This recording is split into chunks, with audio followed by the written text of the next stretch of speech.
Hello, bakit? Sa ahit nga yan. Hello?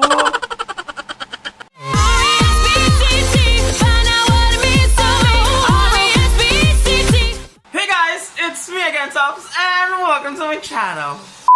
So, in this video, guys, gagawa po tayo ng makeup tutorial. Yes! May makeup tutorial na ulit. So, ayan, nagbabalik na naman po yung makeup tutorial natin, di ba? So, may gagayahin po tayong look in this video. Paano ko pasisimulan? So, sa mga kapuso dyan, mga taga GMA 7, yung mga avid kapuso fan dyan, alam nyo yung palabas na to, which is the Contessa.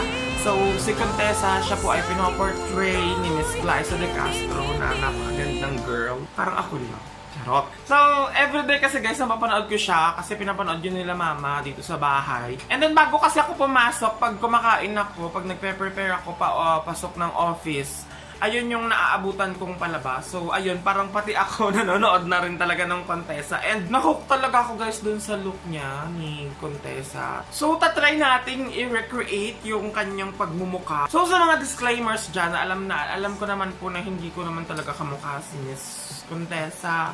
And alam ko naman na kahit anong tapal yung ilagay ko, hindi ko ma-achieve yung face niya. So, itatry lang natin yung i-recreate. Ano ba? Nakakabobo naman tong tutorial na.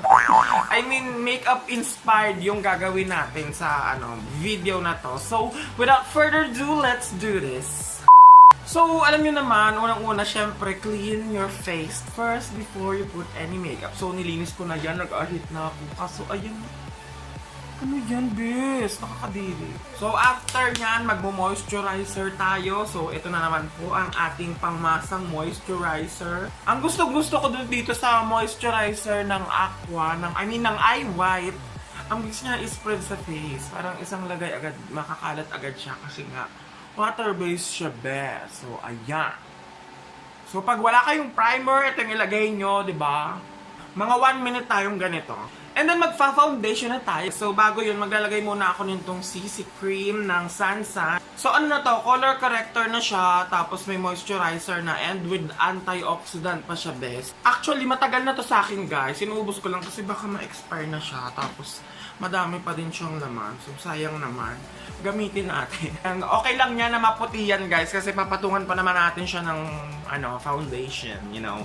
So, sa foundation naman guys, gagamit tayo nito, yung Fit Me ng Maybelline. Actually, pag ito na yung ginagamit ko guys, hindi na ako naglalagay ng concealer kasi, talagang full coverage naman yung nabibigay niya sa akin. Ang hindi ko lang bet dito kasi nga, ayan, walang pang-pump, walang direct siya. Kaya, mag-ingat po kayo pag gumagamit kayo nito kasi pwedeng maparami yung lagay nyo, ayan, diba?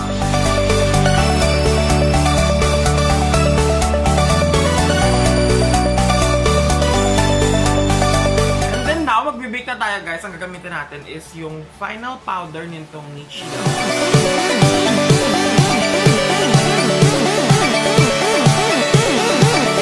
Pag nagbibake ako, talagang buong mukha yung binibake ko para hindi mag-crease talaga. And then habang ganyan yung pagmumukha natin guys, magkikilay na tayo. So gagamitin natin siya, anong bang pangalan? Land Beast. Ayan, actually regalo to sa akin. Retractable na siya, and then may kasama na siyang brow kineme. Ayan, yung eyebrow gel. First time kong maggaganito na pang kilay kasi usually talaga pencil ako.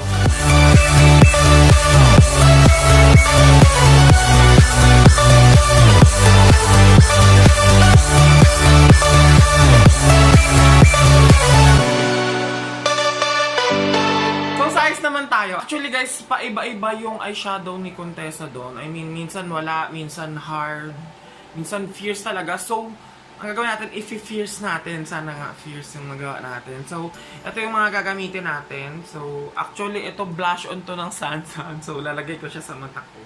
And then, ito, yung glitter eyeshadow. Ito, ginamit ko na to before doon sa aking 500 pesos makeup challenge. And then, ito naman from MAC, yung black eyeshadow nila.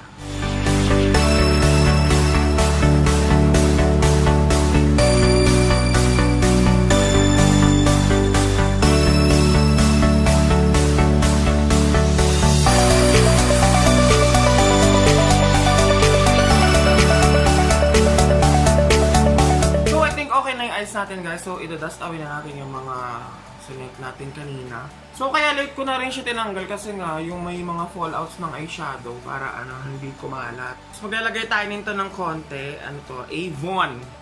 Maglalagay lang tayo ng konting brown na eyeliner guys dito sa dulo. And then of course the liquid eyeliner from Shawel.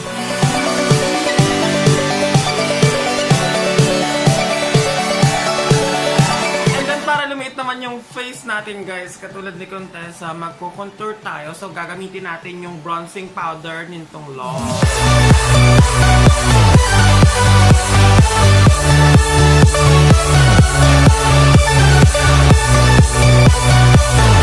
Contessa na po ba mga best?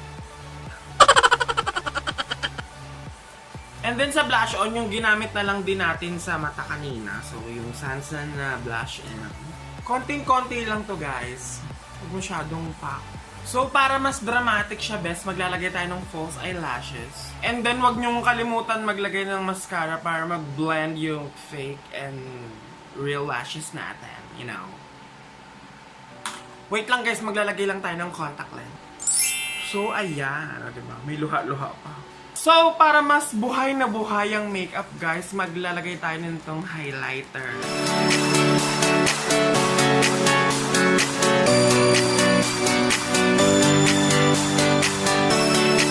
So since ayan, achieve naman na natin yung look na yan. So ito yung time na maglalagay na tayo ng lipstick. So ito yung butter lipstick ng NYX. Ayan. Tapos papatungan natin siya nito. Ito ay anong brand? Ba't barang burado na? Highlight natin konti dito. So, para mas bongga mga best, magwiwig tayo. Yan. Actually guys, medyo late na akong gumawa nitong makeup tutorial kasi ang hirap maghanap nung as in na hair, I mean yung wig na kagaya nung hair ni Contessa nga dun sa palabas na Contessa. So, ito na yung pinakamalapit na nakita ko. Yan. Ngayon nga, iba na yung kulay ulit ng buhok. Ngayon una gray, and then nag-blonde siya. Tapos ngayon medyo dark gray na ulit yung color ng hair niya. So para mas bongga, gagamit tayo nitong setting spray.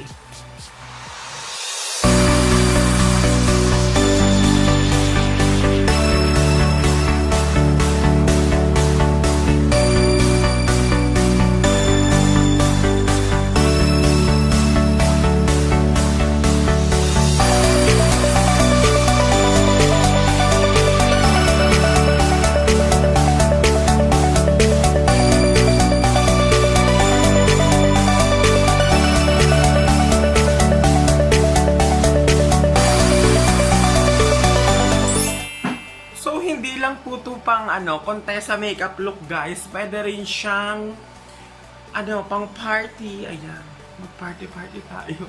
And then kung bet nyo rin siyang pang araw-araw, diba? Pang simple makeup look like this. No makeup look. Carry ba? Anyway, I'm so happy na achieve ko tong look na to. I know hindi naman siya ganun ka-Contessa talaga, pero you know, yung sa wig guys, ang hirap talaga maghanap. Para tuloy feel ko, vice ganda yung ina-achieve ko tuloy dito. Pero okay lang din, diba? Contessa / vice ganda makeup inspired. Diba, san ka?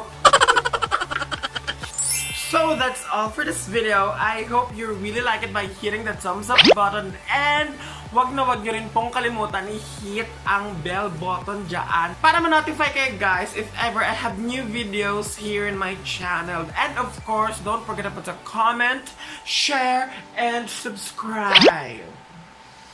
So that's all for this video. Thank you so much!